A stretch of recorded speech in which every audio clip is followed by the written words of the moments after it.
So kind of piggybacking off that, do you think new artists nowadays kind of miss out on opportunities, kind of just not being able to network and be social? Because I don't know if you see with a lot of these younger artists, from my perspective, a lot of them are kind of socially awkward. When it comes to sitting down in front of an interview and having to just talk to somebody. Right. It's very socially awkward. They're not really able to open up and just have a general conversation. And do you think that inability to connect is kind of them missing out on a bag potentially? I feel like the inability to connect comes from not speaking to their peers. So if they speaking to a J-Dub or a DJ Bedtime who's significantly older than the 21-year-old who completely doesn't relate to what we relate to, right? You know, they may feel the awkwardness. But if you have someone as young as Tone Mack and Tiff talking to them, no disrespect, Jay, you know, they may be able to connect a little bit more, and they'll open up. Old heads. They'll slouch down in their chair and get comfortable. Right? Like, you know, they'll get comfortable and talk to them. You know, Before we started shooting, ladies and gentlemen, DJ Bedtime was slouched in that couch, asking us, "Is this okay? Should he sit up?" But I think that's where it comes from, though. Dub, you know, they feel like we can't relate. Yeah. When we're asking them certain questions. True.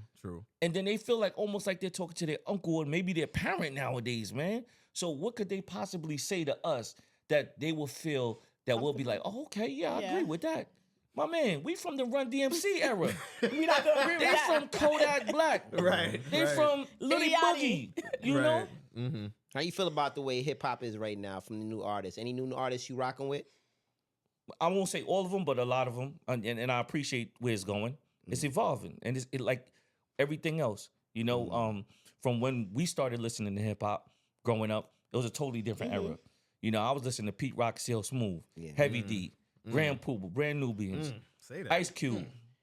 You know, our parents, who would they listen to? Cool Mo D, Cool and the Gang.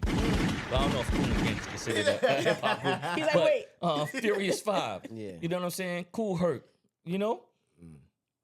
It's evolving. It's growing as it should. Hip hop is a plant that is being watered day to day. And whoever is responsible for watering that plant is doing a great job. Now I'm gonna play that. I want to play. I was gonna say I want to play devil's advocate. You play devil's advocate. You do it. You do it because because I think a lot of people would like to interject and say they think hip hop is not evolving in a positive direction. They think hip hop is kind of getting a bit watered down. But why do you feel that way? I mean, I personally don't feel that way. I'm just like I said, I'm playing devil's advocate. I actually do think hip hop is moving in a positive direction. I think it's moving slowly in a positive direction because we're not giving certain artists the push that they need to move it in the direction that I guess we think it should move to. But I think it's still very progressive. And hip hop we're the culture. We are still the culture. Right. But at the same time, there are a lot of people who would look like the message that some of these cats are putting out. Stuff they're rapping about. You know, I didn't say I agree with that. Right. But I'm just saying. He asked me how do I feel how hip hop is going. Right. You know, And like I said, I'm playing devil's advocate. Yeah.